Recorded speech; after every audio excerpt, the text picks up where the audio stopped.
Hello, just Jamie here. So I had an unexpected gift today. I was in my local gaming shop here in Redcar, and the man that owns it, he actually gave me a copy of this Dominion box set, Age of Sigmar Dominion, that is. So don't know much about this set. All I know, as what he told me when he gave it to me, was that it's the ultimate starter set for Age of Sigmar. Now, for people returning to the hobby after a length of years, maybe you're just discovering this video. Age of Sigmar is kind of like an extension of Warhammer Fantasy. So if you was around in the 90s like I was, you had Warhammer 40,000 and you have Warhammer Fantasy, that type of thing. So Games Workshop rebranded itself. It did this and it did that over time. And we finally got Age of Sigmar, which is pretty much a revamped fantasy battle type thing. Of course, you've still got Warhammer 40,000 in the background. That's as successful as it always has been. A lot of people argued that the end of Warhammer Fantasy was like, "Urgh." But this comes out now. Either love it or hate Age of Sigmar. It's still a popular thing. You got games going on like on Xbox, on PlayStation, and some of these miniatures they're pretty fantastic. Look at this artwork. Wow. So I'm going to do this unboxing video. Again, this is dedicated to those who are maybe returning to the hobby and maybe what heads up if you want to do something a bit like fantasy, like old school. So if you are, this is your option. And love it or like it, this is your option. So check this video out and watch me unbox this. So excuse the kitchen worktop. This has got a big substantial package I've got here. So I'm going to do this on the worktop and I'm going to just unopen this beast. And again, thanks to Gaming Figures in Redcar to giving me this actually today. So I'm really chuffed with this, really appreciate that. So let's take a look then. So obviously it's a quality package and that's an obvious sign of quality from Games Workshop is that things aren't flimsy. The box itself is very sturdy and it just feels like a good quality, like you're getting your money package. So I've already unsealed this, but I've not actually opened it yet. So let's take a look.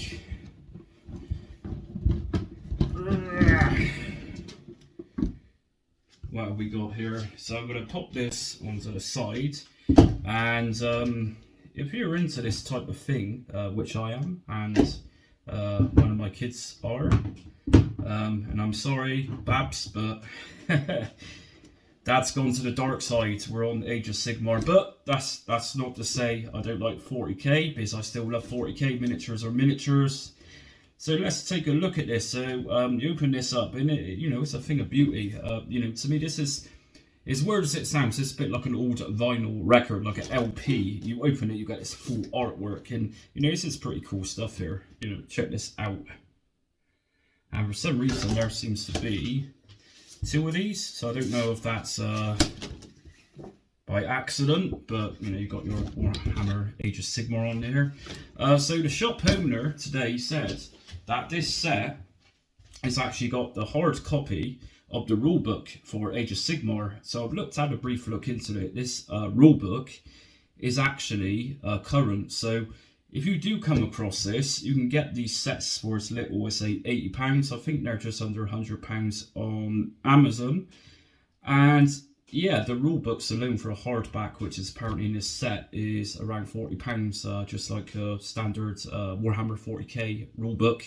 So yeah, still expensive because it's a load of plastic, but let's face it, these things can keep us occupied for aeons. So let's take a look at these miniatures. So we have obviously loads on here on our sprues, and just look at this. You've got these orcs in this game. So this is kind of like a set which is ready to go, as it were. So just build them, put a bit of scenery out, read the rules, and everything's ready to go. I presume you've got cards in there, data sheets, that type of thing. So yeah, and yeah, it looks like there's a fair amount in here. And I was actually talking to the shop owner today, and I was saying that in the 90s, when I got into Warhammer, your average box set back then, which was Warhammer 40,000 second edition, around that time Gorka Morka came out, and if you're not sure what Gorka Morka is, that was kind of like a standalone game to orcs in Warhammer 40k universe. You also seen in the 90s Necromunda come out, which was, again, it was kind of like loosely attached to the 40k universe. I forgot, if I'm honest. But yeah, Necromunda has made a resurgence again over time, and that's really successful. Tragically, Gorka Morka hasn't. I think that was a lap of its popularity back in the 90s. So there we go. I was also talking to the shop owner today. Why aren't the Games Workshop bringing back Epic 40,000? So it was released in the 1980s, very popular. Just like Space Hulk, I think there's 2 or 3 editions of Space Hulk. Why aren't the Games Workshop reissuing these, reprinting these really popular games? Why? So here we go. So, you know, plenty of these miniatures here. That there's loads. I think it was 60 miniatures in this Dominion set. And you've also got 2 larger models here. So we have evidence just there. And some more here. So yeah, set aside the prices of these things. Like I say, let's just face it. These things, they take hours of time, you know, to build. So you're you know, even if you pay £150, for example, or £200, you're undoubtedly getting your money's worth. And that's no promotion to the Games Workshop, but you know, it's true. You know, you can pay £100 for a couple of Xbox games, get bored of them after a couple of hours. These things here will last you a very long time. And you've got a load of fluff, you've got the rule book, you've got everything, you know, so it's really cool stuff. So some more.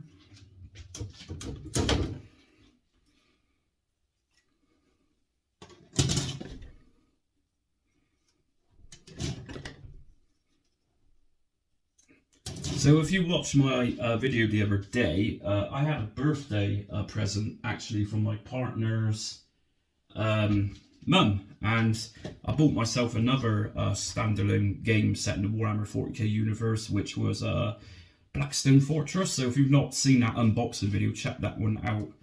So there you go. And here we go. So he wasn't lying to me, so thank you very much. We have our awesome, very awesome Age of Sigmar current rulebook, and this is very heavy, so obviously hardback.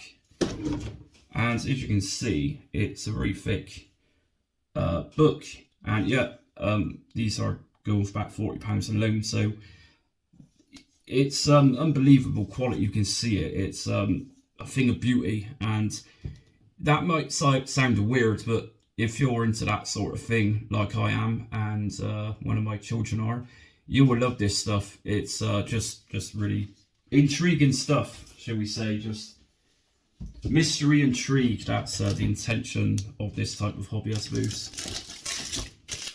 And we got probably loads of more fluff here. So let's open this. I'm not sure what's actually... Yeah, it's just telling you the different skills this particular killer boss have during your game of Sigmar.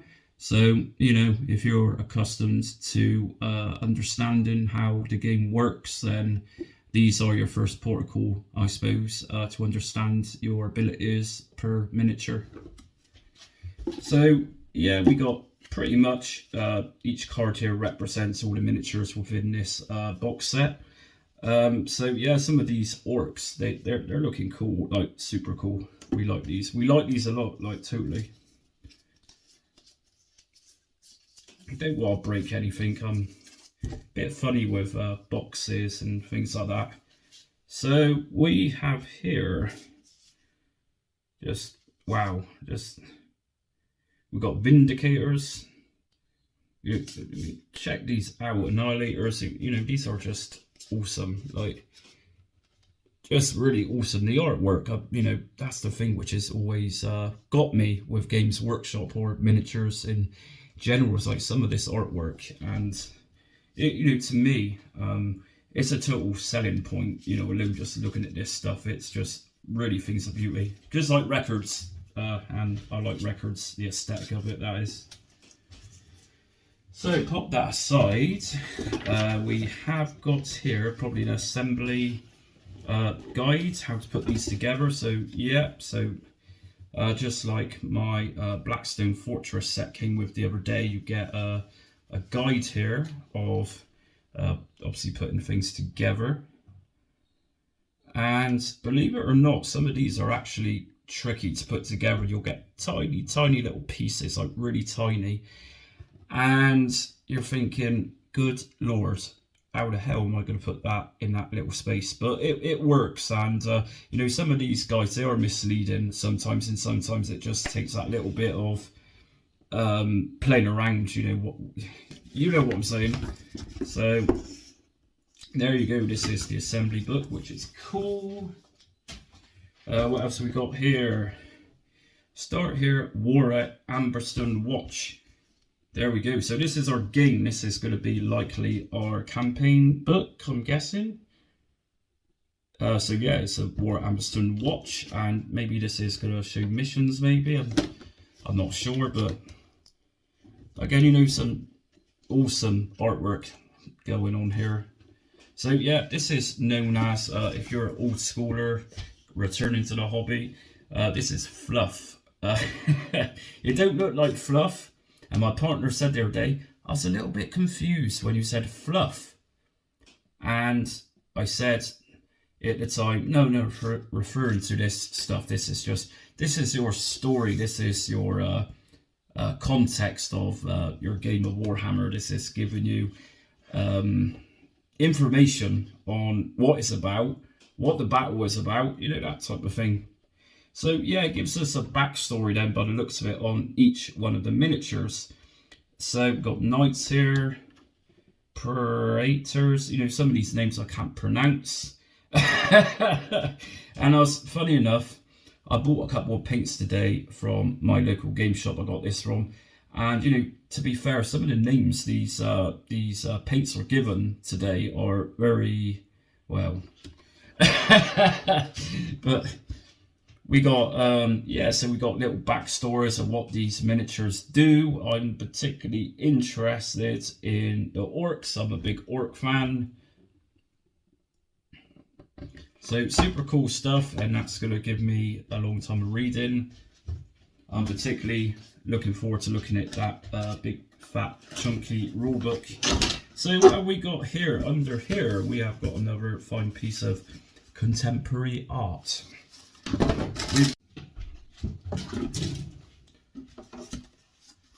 So yeah, more lovely artwork here, lovely contemporary art, which it's actually more or less like a Renaissance piece of art. This one, yeah, that religious type theme. So I think this is heavily inspired by that Renaissance, almost like religious undertone going on here, but yeah. So then we've got a basis here. Obviously bases are bases, and we got bases for the larger miniatures here. And you know, interestingly enough, the shop owner today, he mentioned to me that the Games Workshop are bringing back trays for miniatures. And I said to him, but trays are only used really for fantasy. And fantasy models back in the day had square bases rather than circular bases. And he said, no, they're actually bringing back, Games Workshop are actually bringing back these trays to allow circular bases to fit in. So if you're not familiar with trays, what they are is, rather than moving little armies separately around your game board, you can put them in a little tray and move in as a unit rather than singular, which, you know, just saves time, that type of thing. So I don't think I showed you the back of this, but for people interested, you know, some of you is going to be interested in boxes. You know, me personally, I love boxes. I particularly like the box on this one. That's just me being strange.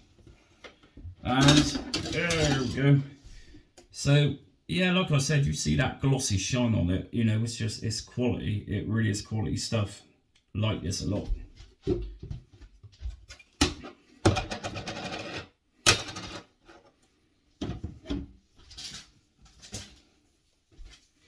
And I'm going to give you a quick little glimpse of this rule book here. So I'm going to just grab a knife. And like I said, I'm in the kitchen, so pretty strange stuff going on here. You know, it's not your typical unboxing video. I'm in a smelly kitchen. Whatever, you know, I'm getting the job done for you in case you want to spend some money, you're disappointed. So I'm going to just open this. And quite likely, at some point, I'll be possibly doing some more videos on the Age of Sigmar. But to be fair, things are listing now. The list is getting long. I've got the 4K stuff going on. I've got the Blackstone Fortress videos going on. And this is a problem. This is a problem with model collecting. You get the bug, and I was talking again to the shop owner today about model collecting. You get the bug, and the bug is bad. So let's open this. This one's been a little bit stubborn actually, so we'll get there eventually. There we go. And yeah, like I said before, this one weighs, and it weighs, and if you can hear that, that's my guinea pigs in the background. Whenever the guinea pigs hear this, they squeak. They think they're spooked. So I'll get them some food in a minute. They can wait. They're just greedy things. So this is it. This is your Age of Sigmar rulebook, and yeah, I can't wait to dig into this one. Really, I can't. So absolutely gorgeous. I mean, it truly is. Just a wonderful book. Like, you can just see if the quality comes through on camera as it does in front of me, then you can undoubtedly see this is just a wonderful book. Look at this. And you even got this little bookmark going on there. It's this, well, I like it. I like it a lot. So here we go. As you can see during that unboxing, there's a hell of a lot of stuff in Dominion. So I've just laid all this out on my kitchen floor, just so you can see exactly how much content you're getting. And it really is a big amount, you know, compared to a Blackstone Fortress I had the other day, did an unboxing on. You get a hell of a lot of content in Dominion. So absolutely worth the value as far as Games Workshop prices go. And here we go. This is what you get as a whole. So excuse the dirty floor. But yeah, a lot of stuff there, and without doubt this is going to take me months to put together, paint. But that's the fun of Games Workshop and miniature collecting in general, is that you're not just investing your time to paint, to put things together. You're learning stuff, you're reading stuff, and me personally, I love learning stuff, you know. So there we go. I hope you enjoyed the video.